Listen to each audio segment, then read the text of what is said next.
मैंने सुना है ईएमआई टाइम से नहीं जा रही है, बाउंस हो रही है, सिविल खराब हो रहा है। ऐसा क्यों? कोई समझा नहीं रहा है या समझ में आ नहीं रहा है। आज की वीडियो इन्हीं सब बातों पर है, तो आप मेरे साथ लास्ट तक बने रहिए, जिससे कि मैं आपको सारी बातें समझा सकूं। जब भी आप फोन फाइनेंस कराने जाते हैं तो आपको सबसे पहले ये ध्यान रखना है कि आपका फोन किस कंपनी से फाइनेंस हो रहा है, क्योंकि हर कंपनी की ईएमआई डेट अलग अलग दिन होती है।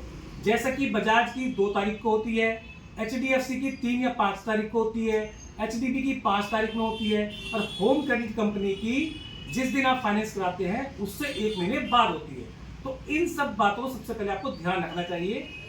दूसरी बात, जब भी आप फोन फाइनेंस कराएं तो आपको दुकानदार से अपने ईएमआई डेट और ईएमआई ध्यान से पूछनी चाहिए कि आपकी ईएमआई कितने रुपए की है और किस दिन जाएगी, और उसमें कोई एक्स्ट्रा चार्जेस तो अलग से नहीं जाएगा। जैसा कि किसी कंपनियों में ई मैंडेट के चार्जेस अलग से लिए जाते हैं जो कि पहली ईएमआई को जाते हैं। जैसे कि बजाज में जितनी बार भी आप फाइनेंस कराते हो पहली ईएमआई के साथ ई मैंडेट चार्जेस जाते हैं जो भी कंपनी के होते हैं। जैसा कि मैंने आपको बताया कि आपको दुकानदार से ईएमआई और ईएमआई डेट पूछनी चाहिए।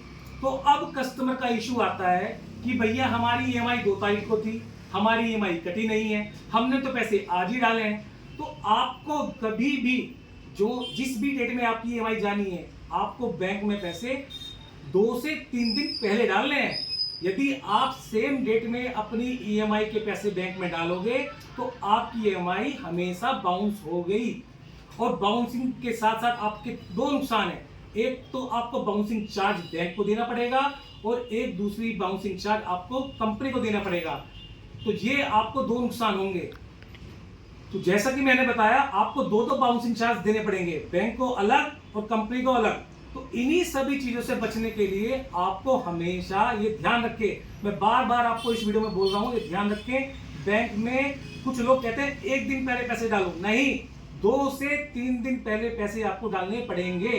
तो ये आप हमेशा ध्यान रखें। और आज मैं आपको एक बात और बताने जा रहा हूं, यदि आपकी ईएमआई बाउंस होती है तो आपको उसके 2 नुकसान है। पेनल्टी तो आपको लगेगी, साथ में आपका सिविल स्कोर भी खराब होता है।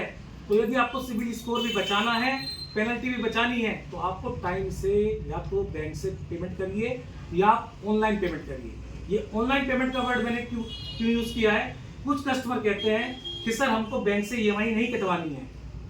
तो उससे बचने के लिए एज पर कंपनी नॉर्म्स, हर कंपनी के अलग अलग नॉर्म्स हैं।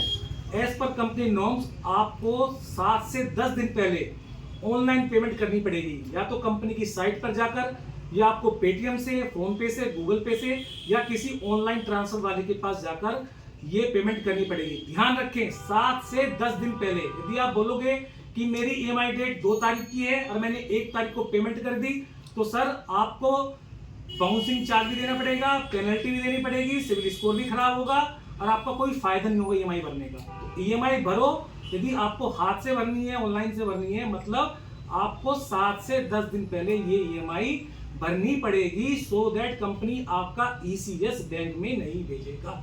ये जनरली कस्टमर की प्रॉब्लम रहती है।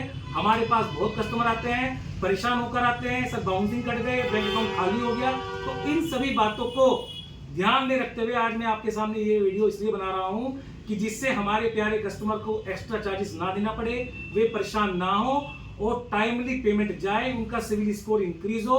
सिविल स्कोर हम फाइनेंस करा रहे हैं सिविल स्कोर बढ़ाने के लिए, पर कस्टमर का क्या हो रहा है, कस्टमर टाइमली पेमेंट ना करने के कारण अपना सिविल स्कोर उल्टा घटा रहा है। तो इसलिए इन गलत चीजों में मत पड़ो, फोन फाइनेंस कराओ, ध्यान से दुकानदार की बातें सुनो, उसके बाद टाइमली अपनी ईएमआई पेमेंट करो, बाउंसिंग चार्ज से बचो और आगे के लिए भी अपना रिकॉर्ड सही रखो। मेरी बातें सुनी है, इसको आगे भी अपने भाइयों को शेयर करिए और मेरे चैनल को सब्सक्राइब करिए।